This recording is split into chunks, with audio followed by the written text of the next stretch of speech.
Benarkah Argentina jadi tumbal mafia di final Piala Dunia tahun 2026? Bagaimana jika sebuah kekalahan di final Piala Dunia ternyata bukan karena permainan di lapangan? Bagaimana jika semua itu sudah diatur sejak awal? Itulah narasi yang mendadak viral setelah Argentina kalah dari Spanyol di final Piala Dunia tahun 2026. Media sosial langsung dipenuhi berbagai teori konspirasi. Ada yang menyebut FIFA ikut campur, ada yang menuduh UEFA berada di balik semuanya. Bahkan ada yang yakin Argentina sengaja dikorbankan karena sebuah insiden politik beberapa hari sebelum final. Lalu, apakah semua tuduhan itu benar? Ataukah ini hanyalah teori yang muncul karena banyak orang sulit menerima kekalahan? Kami dari Central Band, dan hari ini kita akan membahas fakta-fakta di balik konspirasi yang sedang ramai diperbincangkan ini. Awal mula teori konspirasi. Final Piala Dunia tahun 2026 menjadi salah satu pertandingan paling dinanti di dalam beberapa tahun terakhir. Di satu sisi ada Spanyol yang tampil luar biasa sepanjang turnamen.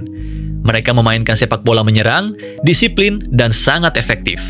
Di sisi lain ada Argentina, sang juara bertahan yang kembali berhasil mencapai final setelah perjalanan yang tidak mudah. Pertandingan berlangsung ketat, namun pada akhirnya Spanyol berhasil menang dengan skor tipis 1-0 dan keluar sebagai juara dunia baru. Bagi sebagian orang, hasil ini memang mengecewakan. Tetapi bagi sebagian penggemar Argentina, kekalahan tersebut terasa sulit dipercaya. Tidak lama setelah peluit panjang berbunyi, media sosial mulai dipenuhi berbagai unggahan yang mengklaim bahwa Argentina sebenarnya bukan kalah karena permainan, melainkan karena sebuah konspirasi besar. Dari mana konspirasi ini berasal? Teori tersebut ternyata berawal dari sebuah peristiwa yang terjadi sebelum final. Setelah mengalahkan Inggris pada babak sebelumnya, beberapa pemain Argentina terlihat membentangkan spanduk bertuliskan Las Malvinas son Argentinas. Kalimat itu berarti Kepulauan Malvinas adalah milik Argentina. Bagi banyak orang di luar Amerika Selatan, tulisan tersebut mungkin terdengar biasa saja. Namun sebenarnya kalimat itu menyangkut sengketa politik yang sudah berlangsung puluhan tahun antara Argentina dan Inggris mengenai wilayah Kepulauan Malvinas atau yang dikenal di Inggris sebagai Falkland Islands. Karena isu tersebut sangat sensitif, muncul spekulasi liar bahwa aksi para pemain Argentina membuat pihak-pihak tertentu marah. Dari sinilah teori konspirasi mulai berkembang menjadi berbagai cerita. Seiring berjalannya waktu, narasi yang beredar menjadi semakin dramatis. Ada yang mengatakan FIFA sengaja ingin Spanyol menjadi juara. Ada yang menuduh UEFA memiliki kepentingan tertentu. Bahkan muncul cerita bahwa keluarga para pemain Argentina mendapat ancaman sehingga mereka dipaksa mengalah di final. Masalahnya, semua tuduhan itu hanya beredar di media sosial. Tidak ada dokumen resmi, tidak ada rekaman yang membuktikan, tidak ada saksi yang bisa diverifikasi. Namun karena terus dibagikan berkali-kali, banyak orang mulai menganggapnya sebagai fakta. Video Messi yang disalahartikan. Teori konspirasi semakin panas ketika sebuah video Lionel Messi tersebar luas. Dalam video tersebut, Messi terlihat berbicara kepada rekan-rekannya di lorong stadion sebelum pertandingan. Banyak akun kemudian menambahkan narasi sendiri. Mereka mengklaim bahwa Messi sedang memberitahu timnya tentang sesuatu yang terjadi di ruang ganti. Ada yang mengatakan terjadi ancaman, ada pula yang menyebut adanya tekanan dari pihak tertentu.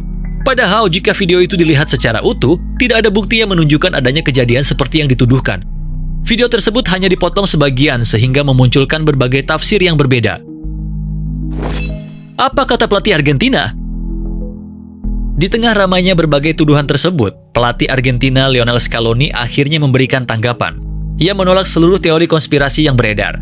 Menurut Scaloni, Spanyol memang bermain lebih baik dan layak menjadi juara dunia. Ia juga membantah berbagai isu lain yang ikut bermunculan, termasuk rumor mengenai doping maupun tekanan dari pihak tertentu. Bagi Scaloni, sepak bola tetap ditentukan oleh apa yang terjadi di lapangan, bukan oleh cerita-cerita yang beredar di media sosial. Benarkah ada bukti? Ketika sebuah teori konspirasi menjadi viral, pertanyaan paling penting sebenarnya sangat sederhana. Di mana buktinya? Dalam kasus ini, berbagai organisasi pemeriksa fakta dan sejumlah media kemudian mencoba menelusuri satu persatu klaim yang beredar. Hasilnya, hingga saat ini tidak ditemukan bukti yang dapat menunjukkan bahwa final Piala Dunia tahun 2026 telah diatur. Tidak ada dokumen resmi yang bocor. Tidak ada rekaman komunikasi. Tidak ada kesaksian dari pihak yang terlibat. Sebagian besar narasi yang beredar ternyata hanya berasal dari potongan video, unggahan anonim, hingga opini pribadi yang terus disebarkan ulang oleh banyak akun di media sosial. Ketika sebuah informasi dibagikan ribuan bahkan jutaan kali, banyak orang menganggap informasi tersebut pasti benar. Padahal kenyataannya tidak selalu demikian. Popularitas sebuah informasi tidak pernah bisa dijadikan bukti bahwa informasi itu benar. Justru di era media sosial seperti sekarang, informasi yang paling sensasional seringkali menyebar jauh lebih cepat dibandingkan fakta yang sebenarnya. Mengapa banyak orang mudah percaya? Fenomena seperti ini sebenarnya bukan hal baru. Dalam dunia psikologi, ada kecenderungan manusia untuk mencari penjelasan yang terasa masuk akal ketika menghadapi sesuatu yang mengecewakan. Bayangkan saja, Argentina datang sebagai juara bertahan. Mereka memiliki banyak pemain berkualitas. Mereka juga berhasil menembus final dengan perjuangan yang luar biasa. Ketika akhirnya kalah, sebagian supporter merasa sulit menerima kenyataan tersebut.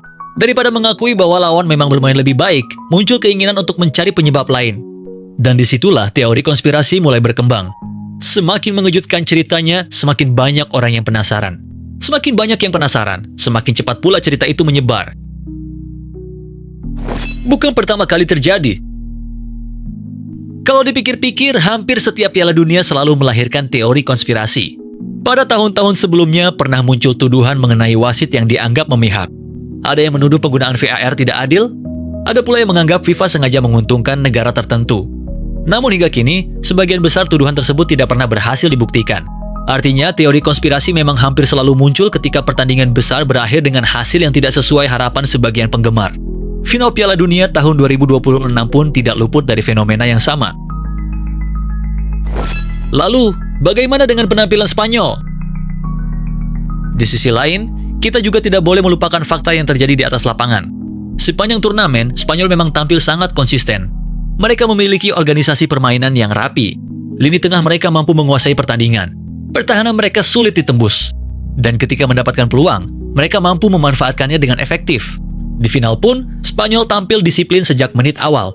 Mereka berhasil membatasi ruang gerak para pemain Argentina dan memaksa sang juara bertahan kesulitan mengembangkan permainan. Jika melihat jalannya pertandingan secara objektif, kemenangan Spanyol bukanlah sesuatu yang mustahil. Justru mereka menunjukkan kualitas yang memang pantas membawa pulang trofi Piala Dunia. Argentina tetap luar biasa. Walaupun gagal mempertahankan gelar, perjalanan Argentina tetap layak mendapatkan apresiasi. Mereka mampu kembali mencapai final setelah melewati lawan-lawan yang sangat berat. Mental juara mereka tetap terlihat sepanjang kompetisi. Tidak semua tim mampu menembus 2 final Piala Dunia secara beruntun. Karena itu, kekalahan ini tentu menyakitkan. Namun dalam sepak bola, menang dan kalah adalah bagian dari permainan. Tidak ada satu tim pun yang akan selalu menjadi juara. Pelajaran bagi para penggemar. Kasus ini juga menjadi pengingat penting bagi kita semua. Di era digital, kita sangat mudah menemukan berbagai informasi. Sayangnya, tidak semua informasi tersebut benar. Sebelum mempercayai sebuah video, sebuah tangkapan layar, atau sebuah unggahan viral, ada baiknya kita bertanya terlebih dahulu. Siapa sumbernya? Apakah ada bukti? Apakah media terpercaya juga memberitakannya? Atau jangan-jangan itu hanya opini seseorang yang kemudian dianggap sebagai fakta?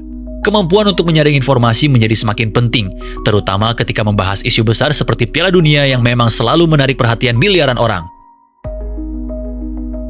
Jadi, benarkah Argentina menjadi tumbal mafia di final Piala Dunia tahun 2026?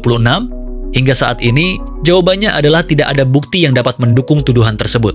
Yang ada hanyalah berbagai teori dan spekulasi yang berkembang di media sosial setelah Argentina kalah dari Spanyol. Tentu saja setiap orang bebas memiliki pendapat. Namun dalam dunia sepak bola, pendapat sebaiknya tetap dibedakan dengan fakta. Karena tanpa bukti yang kuat, sebuah teori tetaplah sebuah teori. Bagaimana menurut kalian? Apakah kalian percaya final tersebut berlangsung murni karena kualitas permainan kedua tim? Atau kalian punya sudut pandang lain mengenai kontroversi yang sempat viral ini? Tuliskan pendapat kalian di kolom komentar, tetapi tetap saling menghormati perbedaan pendapat. Kalau kalian suka pembahasan sepak bola yang dikemas dengan fakta, sejarah, dan cerita menarik seperti ini, jangan lupa tekan tombol like, subscribe, dan aktifkan lonceng notifikasi agar tidak ketinggalan video-video terbaru dari Sentel Ban. Sampai jumpa di video berikutnya. Terima kasih sudah menonton.